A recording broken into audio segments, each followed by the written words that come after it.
Bonjour à tous les passionnés de cinéma. Je suis enchanté de vous retrouver sur ma chaîne Cinémadicte, où je vous propose les meilleures infos sur les nouveautés cinématographiques et les films déjà sortis. N'hésitez pas à vous abonner pour ne rien manquer des contenus captivants à venir. Êtes-vous Allons-y. assez fou?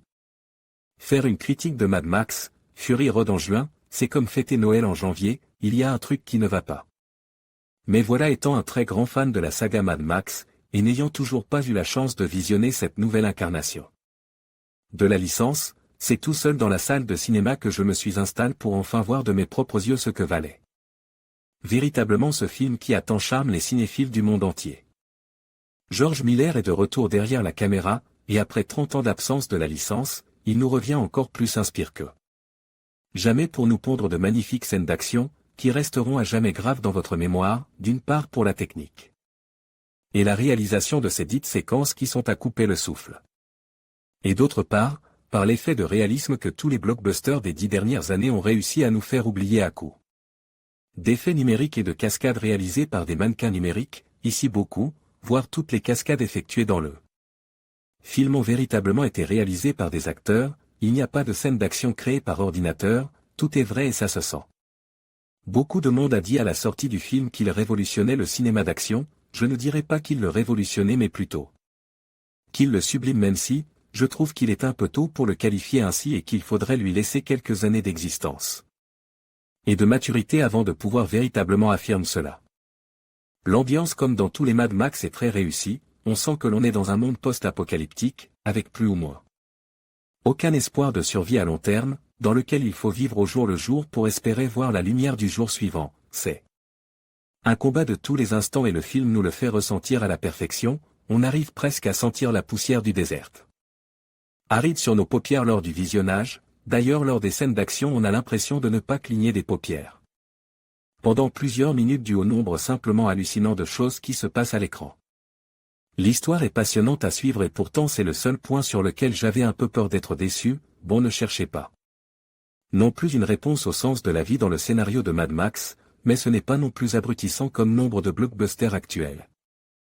Il réfléchit sur l'exploitation des femmes qui malheureusement existent encore actuellement dans certains pays, ainsi que le problème des sectes religions avec des fidèles prêts à tout pour suivre leur grand maître dans les excès les plus dingues pour une promesse d'une vie meilleure après la mort. Donc non, Mad Max ce n'est pas qu'un film post-apo avec des voitures qui explosent, il y a une réflexion assez intéressante derrière.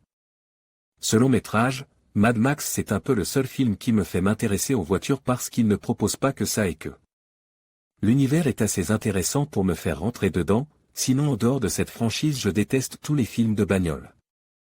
qui m'emmerdent à un point que vous ne pouvez même pas concevoir. Les deux personnages principaux qui sont Max, interprète avec brio par Tom Hardy qui remplace avec merveille Mel Gibson, et Furiosa, incarné par la talentueuse Charlize Theron qui donne de sa personne pour rendre le personnage très attachant mais qui reste badass malgré tout. Le duo fonctionne extrêmement bien, l'alchimie est là dès le début, et on prend plaisir à voir l'évolution de ces personnages ainsi que celle de leur relation tout au long du film.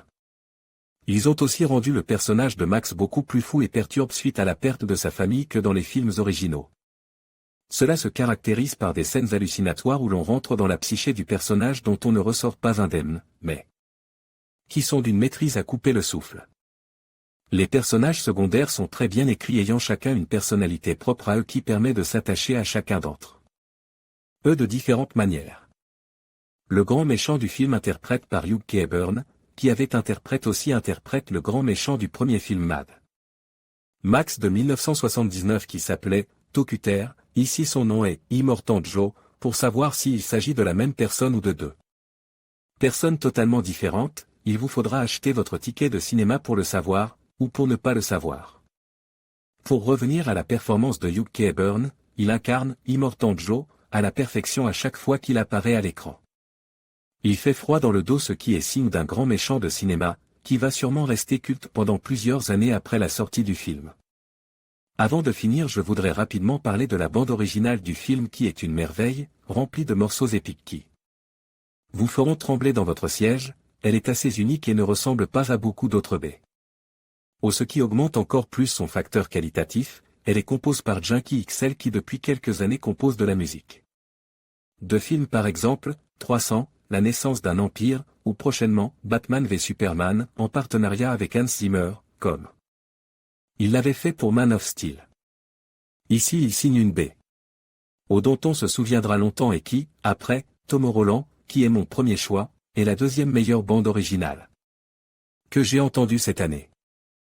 Pour conclure, je dirais que j'ai énormément apprécié Mad Max, Fury Road, déjà pour son action incroyable quasiment non-stop. Mais pas uniquement, parce qu'il y a aussi toute l'intrigue et les personnages que l'on suit avec un très grand plaisir dans cet univers aride et sec. Bref, un film dont vous ne ressortirez pas indemne, tout en ayant une quantité astronomique de scènes mémorables qui resteront à jamais graves dans votre tête. Axel.